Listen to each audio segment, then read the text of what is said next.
L'avenir de la compétitivité de nos entreprises et de notre potentiel de croissance est en danger. La raison ? La France connaît une chute vertigineuse de son investissement public, complément essentiel des activités privées. Du Fonds monétaire international à l'OCDE en passant par Mario Draghi, la nouvelle doxa économique établit le même constat. La dynamique économique des pays riches reste plate. La politique monétaire ne peut aller plus loin dans son soutien. Il ne reste plus que l'accroissement de la dépense publique productive, celle consacrée aux investissements de long terme, qui puisse redonner du tonus. On en a une démonstration claire et inquiétante dans une étude publiée récemment par l'OFCE. À court terme, un euro de dépenses publiques en plus permet d'augmenter le PIB de plus de 1, ce que les économistes appellent l'effet multiplicateur.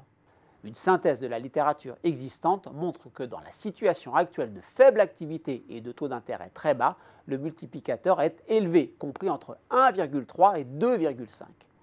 Et sans compter les effets positifs de moyen long terme d'une amélioration des systèmes de santé, d'éducation, d'infrastructures, etc.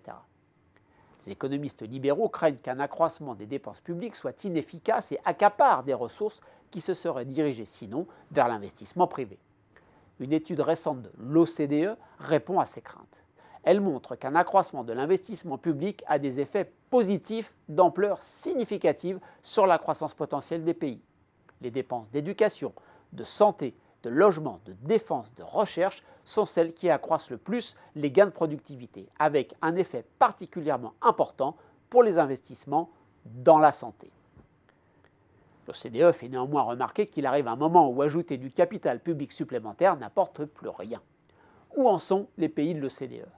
Seul le Japon a atteint ce stade, tous les autres pays, y compris la France, disposant de marge de manœuvre leur permettant d'attendre des effets positifs d'une hausse de l'investissement public selon l'OCDE. On comprend d'autant mieux ce résultat lorsque l'on observe la dynamique de l'investissement public français sur les dernières décennies et surtout la situation dramatique de ces dernières années.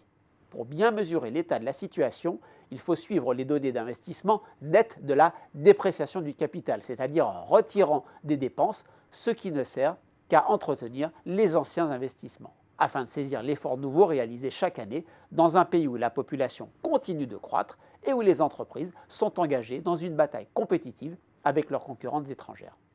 Le résultat est sidérant. Un niveau extrêmement bas à 0,2% du PIB en 2015, une division par 5 par rapport à la période 2000-2009. La France décrochant en la matière par rapport aux autres pays européens, précisait Xavier Rago, le président de l'OFCE, lors de la présentation de l'étude. Alors que faire ?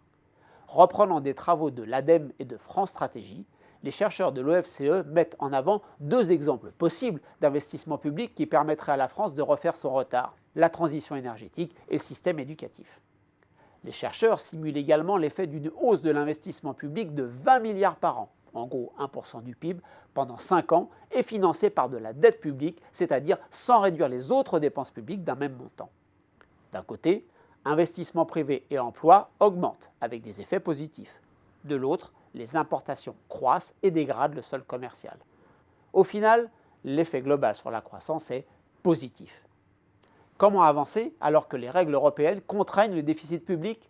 Deux voies sont possibles, indique l'OFCE. D'un côté, jouer avec les flexibilités du pacte de stabilité à un moment où Jean-Claude Juncker et Pierre Moscovici n'ont de cesse de les mettre en avant. De l'autre, mettre en place une règle d'or budgétaire au niveau européen qui exclut les investissements publics des critères de calcul des déficits. La première voie semble la plus simple, surtout si la France passe sous les 3% de déficit public en 2017. Elle sortira alors du volet correctif du pacte de stabilité et pourra plus facilement arguer de la nécessité d'un effort d'investissement public.